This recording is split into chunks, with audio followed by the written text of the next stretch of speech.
The late afternoon sun dipped behind the tall buildings, painting the sky with streaks of orange and pink. The quiet hum of a small neighborhood was interrupted by the distant sound of sirens. A fire truck racing down the street, its red lights flashing against the houses. People gathered on sidewalks, watching with concerned faces, whispering about what could have happened. But amidst the worried crowd, there was one little boy who wasn't just watching, he was waiting. Tommy, a 7-year-old with messy blonde hair and wide, anxious eyes, stood at the edge of the street, clutching a small tattered leash in his trembling hands. His heart pounded against his chest as the big red truck came to a halt. He barely noticed the firefighters jumping out, moving with urgency. His focus was on just one thing: finding someone who could help him. As soon as the firefighter stepped down, Tommy ran straight to him, tugging at his heavy jacket. "Please," he gasped, his voice barely holding back tears. "You have to save my dog." The firefighter, a tall man with a kind face, named Jake, knelt down to meet the boy's panicked gaze. His gear smelled of smoke, his hands rough from years of rescuing people from danger. But right now, he wasn't thinking about the fires or the chaos. He was thinking about this scared little boy standing in front of him.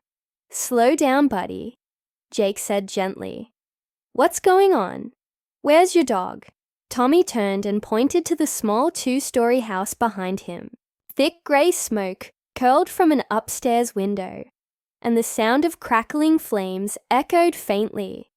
"Max is inside," he choked out, his eyes brimming with tears. "He's stuck. He's scared. You have to get him." Jake glanced at the house, his firefighter instincts kicking in immediately. The situation wasn't good. The smoke was getting thicker, and from the looks of it, the fire was spreading fast. He hesitated for just a moment, long enough for Tommy to grab his hand in desperation. "Please," the boy begged, his little fingers tightening around Jake's glove. "He's my best friend. You have to save him." Jake had seen many things in his career: families losing their homes, people crying for help, moments where every second counted. But something about the way this little boy looked at him, the pure love and desperation in his voice, made this different. This wasn't just about saving a pet. This was about saving a part of Tommy's heart. The radio on Jake's shoulder crackled with updates from his team. The fire was unpredictable, moving fast, but he knew he had to try. "Stay right here," he told Tommy firmly, squeezing his small hand before turning to his team. "I'm going in." Tommy stood frozen as he watched Jake disappear into the smoky house, his heart hammering so loudly he could barely hear the voices around him. He wiped at his eyes, refusing to look away from that door. Seconds passed, then minutes, and then something happened. Something no one could have expected. Something incredible. The world around Tommy seemed to blur as he stood on the sidewalk, his small hands clenched into fists. The fire crackled louder inside the house, the orange glow flickering against the windows. Neighbors murmured in hushed voices, some holding their breath as they watched the firefighter disappear through the front door. But Tommy barely heard any of it. His mind was filled with one thought: Max, his best friend, his only friend. Max had been with him since he was 4 years old, a tiny bundle of energy with big brown eyes and floppy ears. The little golden retriever puppy had followed him everywhere, curling up at the foot of his bed at night, waiting for him at the door after school. No matter how bad Tommy's day had been, Max was always there, wagging his tail, licking away his worries. To Tommy, Max wasn't just a pet. He was family. Now he was trapped in that house, scared and alone. Tommy's mom, standing nearby, tried to pull him close, but he wouldn't budge. His heart pounded as he stared at the front door. willing Jake to come out. The seconds dragged on painfully. The smoke thickened. The fire crew worked tirelessly, dousing flames and shouting commands to each other. But Tommy only cared about one thing. Inside the house, Jake moved fast. The heat pressed against his gear, sweat dripping down his face as he carefully navigated through the smoke-filled hallway. He had done this countless times before, rescuing people, searching for survivors. But something about this felt different. Maybe it was the way Tommy had looked at him, that desperate hope in his young eyes. Maybe it was the way the little boy had gripped his hand, like it was his last chance. He had to find that dog. Jake pushed through a doorway, scanning the room quickly. No sign of Max. He moved deeper into the house, crouching low as he called out, his voice steady but urgent. "Max! Here, boy!" A faint whimper. Jake spun toward the sound. He moved past overturned furniture, past the family photos hanging on the wall now covered in soot. Then, in the corner of the living room, near a bookshelf, he saw him, a small golden retriever, curled up and shaking, his fur darkened by smoke. Jake's heart clenched. The poor thing was terrified. "Hey, buddy," he said softly, stepping closer. "We're getting out of here." Max whimpered again but didn't move. The air was thick, hot. Time was running out. Jake reached forward, scooping the trembling dog into his arms. The moment he lifted him, Max let out a small cry, but he didn't struggle. It was as if he knew this man was here to help him. Jake turned, moving quickly through the house, the fire roaring louder behind him. He could hear his team outside, voices calling through the radio, telling him he had seconds before the structure became unstable. He tightened his grip around Max and pushed forward. Outside, Tommy barely breathed. The fire truck's sirens still blared. The air smelled of smoke and burning wood. His mom rubbed his back, whispering reassurances, but he didn't hear her. His eyes were glued to that front door, waiting, hoping. Then, finally, it happened. The door burst open, and there he was, Jake, stepping out of the burning house, his arms wrapped around Max. The crowd gasped. Tommy's heart jumped to his throat. "Max!" he cried, breaking free from his mother's grasp. The moment Jake knelt down, Tommy ran to them, wrapping his arms around his best friend.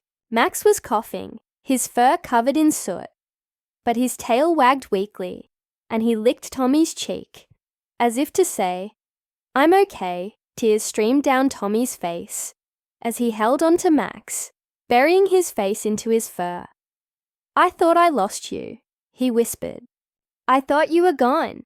Jake watched the boy and his dog, his heart swelling. He had seen relief before, people reuniting with loved ones, holding each other after close calls.